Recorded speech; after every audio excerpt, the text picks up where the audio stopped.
Oh my god. 한국 기독교가 유독 술에 예민하잖아요. 그렇죠. 언제부터 가면 이렇게 됐어요? 그렇죠. 이게 제일 처음에 사실 선교사님들이 우리 한국에 들어왔을 때에는 술이나 담배에 대한 문제를 금지하지 않았습니다. 우리 역사적 자료를 보면요, 사실 처음 들어왔을 때 우리 장로교 최초 선교사였던 언더우드도 술을 즐겼죠. 그리고 또 뭐 성만찬이라든지 성탄절 또 기념 축하할 때 반드시 또 술을 같이 먹었고요. 네, 그러니까 술에 대해서 어떠한 제재가 없었던 거죠, 초반에는. 그렇죠. 네. 그러다가 이제 점점 어떻게 이제 금주, 금초가 되냐면 크게 두 가지 이유가 있을 것 같아요. 첫 번째는 이제 미국 선교사들한테 우리가 영향을 많이 받았기 때문에 처음에 19세기 초반 때 미국 북장로에서 술에 대한 부정적인 인식이 시작되었고요. 그래서 점점 교회에서 금주 운동이 일어납니다. 그게 점차 미국 전체 국가에까지 금주령이 미치게 되고요. 그 영향을 받았던 이제 선교사들에 의해서 점차 우리나라에도 금주가 기독교의 어떤 기본 규정이 되는 것이죠. 그게 일단은 있고, 두 번째 이유가 뭐냐면 당시 이 조선의 시대적 상황이 좀 안 좋았어요.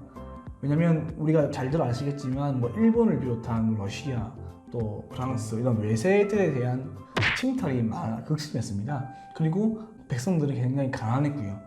그래서 그들은 기록에 보면 맨날 하는 일이 그냥 술, 담배하고 도박하고 여자질하고 뭐 이런 거였어요.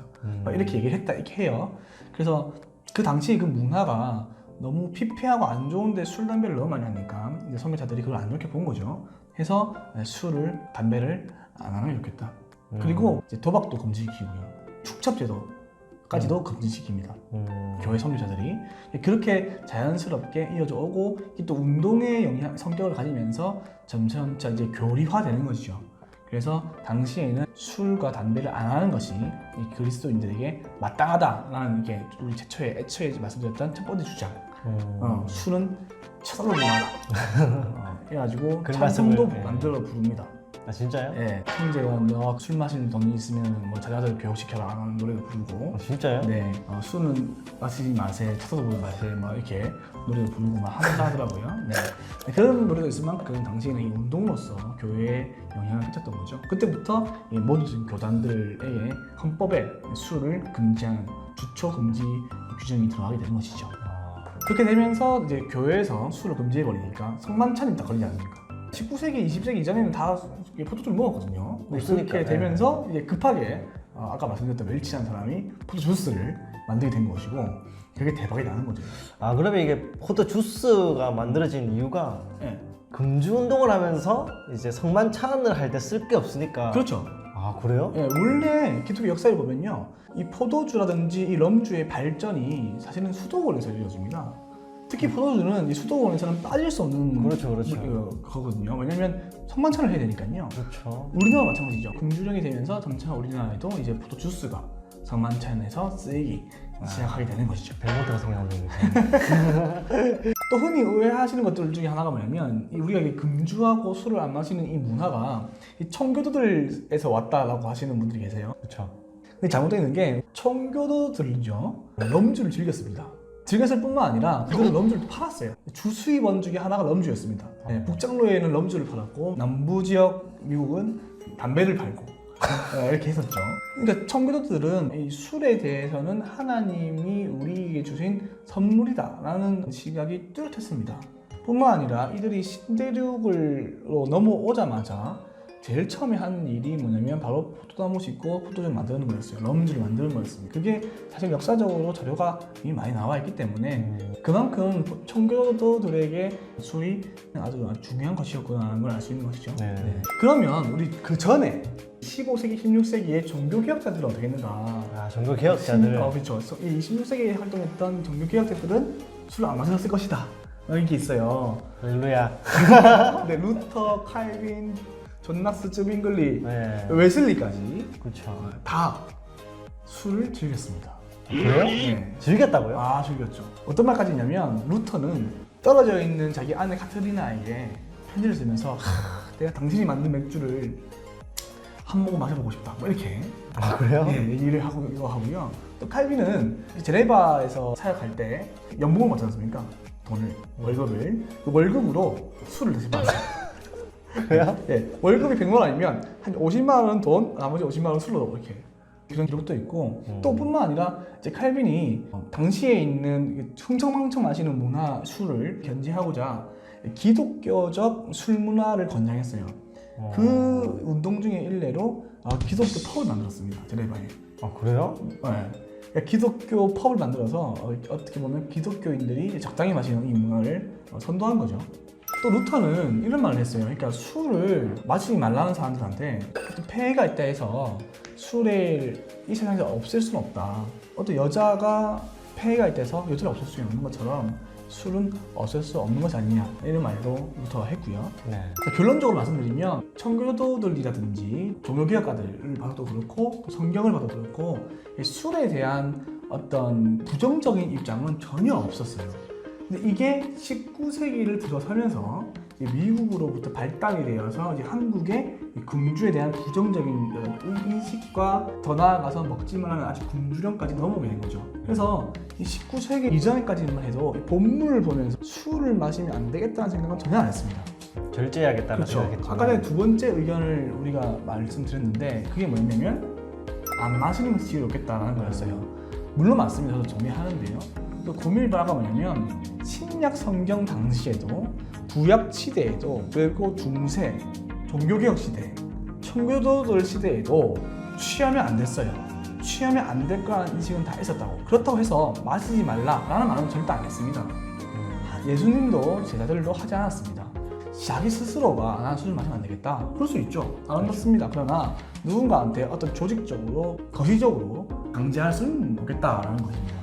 성경만으로 봤을 때 네. 근데 이게 지금 뭐가 문제냐면 한국 기독교 안에서 술을 마시냐 안 마시냐에 따라서 이 사람이 신앙이 있냐 없냐를 재단하는 척도가 돼버렸어요. 그러니까 이게 너무 그렇죠. 심각한 상태인 거예요. 우리 그리스도인들은요 무엇을 하냐 무엇을 안 하냐로 알 수 있는 어떤 대상이 아닙니다. 우리는 사랑을 실천하고 희생을 하는 존재인 거죠. 너무 우리가 바리새인처럼 저 사람 술을 마셔? 저 신앙이 저 잘못됐네. 믿음 없네. 또 술 안 마셔?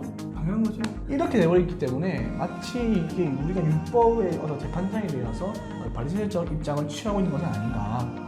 이런 것이 술에 대해서 이게 가장 심각한 문제라고 저는 생각해요. 근데 술을 마시는 것이 다른 사람이 덕이 안 되지 않냐. 덕이 안 되니까 이 덕을 위해서는 안 마시는 것이 좋지 않냐라는 말씀이 있습니다. 당연히 저는 동의하고요. 그럴 수 있습니다. 안 마시는 게 좋죠. 왜냐면 그 사람이 실천할 수 있으니까요. 교회의 덕을 위해서 하면 뭐 술은 고사하고 당연히 뭐 밥과 고기라도 더 떨어질 수 있어야 된다고 봐요. 예컨대 새신자가 레위기 11장을 봤어. 돼지고기 먹지 말래. 비늘 없는 거 먹지 말래. 예를 들어 봤어요. 특히 돼지고기 꼽혔단 말이야. 어느 날 목사님이 돼지고기를 막 먹고 있는 거야. 실적했어. 저 목사님 양말이 성령만은 안 맞는 것 같다.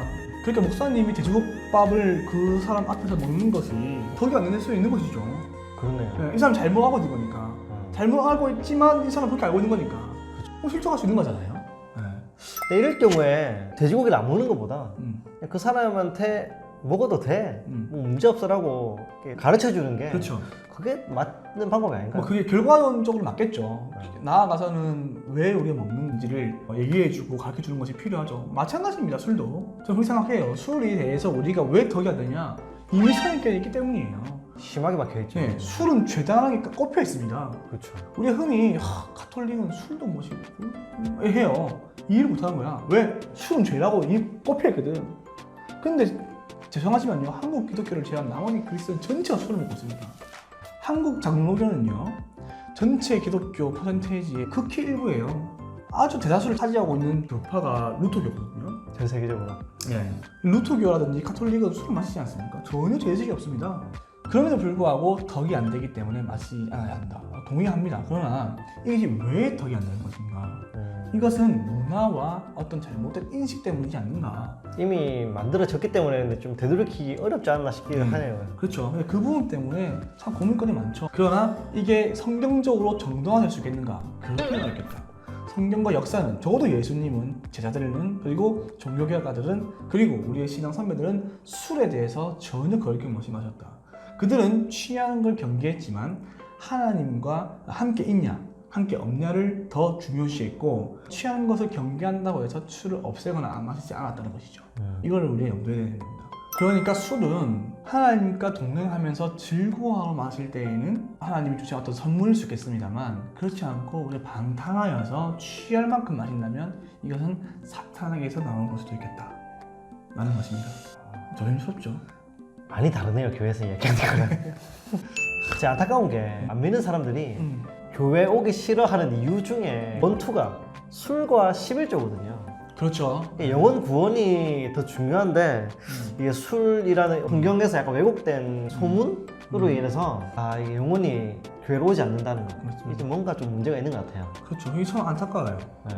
그러니까 술과 11조를 말씀하셨는데 11조도 언젠가 다루겠지만 그리스도인들에게 술이 근본적이고 본질적인 것이라면 어쩔 수 없죠. 그것 때문에 안 온다는 게. 그런데 그게 본질적인 게 아닌데 그것 때문에 안 온다는 것은 구원의 길을 술이 막고 있다는 거거든요. 엄밀히 따지면 술이 막는 것이 아니라 이 교회의 태도가 막고 있는 것이죠. 그렇죠. 안타까운 겁니다. 근본은 사랑인데. 사랑이죠. 그렇죠. 예, 이게 아주 위선적인 거죠. 명심이 약간 교회는 술로 마시냐 안 마시냐로 그리스도인들을 판단하지 않습니다. 진정한 교회는 그 사람이 얼마나 참고 희생하냐, 얼마나 그 삶을 하나님과 교회를 위하여 사랑으로 몸을 헌신하는가를 보는 거지. 술로 잣대를 들이민다는 게 정말 안타까워요. 근데 그럼에도 불구하고 어느 사람에게는 술이 금지되었을 겁니다. 무슨 말이냐면 왜 우리 흔히 그런 거 있잖아요. 흥청망청 달다가 성령 받았는데 술을 잊어 못 되겠더라. 많이 봤죠. 간증하죠. 그렇죠. 이게. 그 사람들이 예를 들면서 네.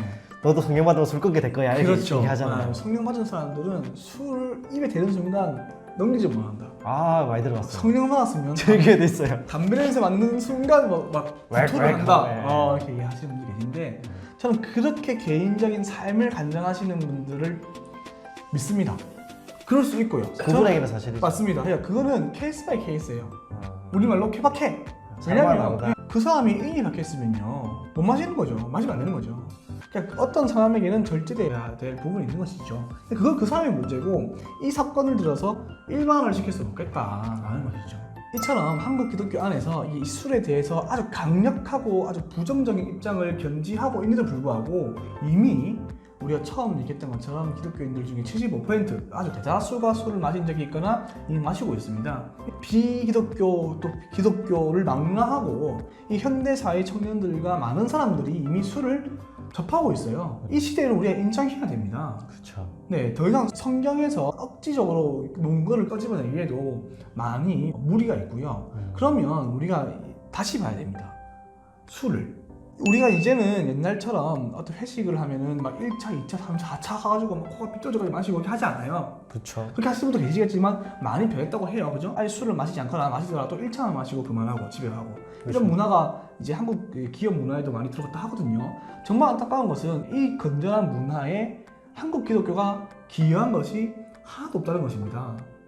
왜? 항상 기독교는 마시지 말라 했으니까. 그렇죠. 네, 점점 건강한 술 문화로 흘러가는 이 문화적 흐름에 기독교가 기여한 게 없다는 것이에요. 이게 더 안타까운 거야.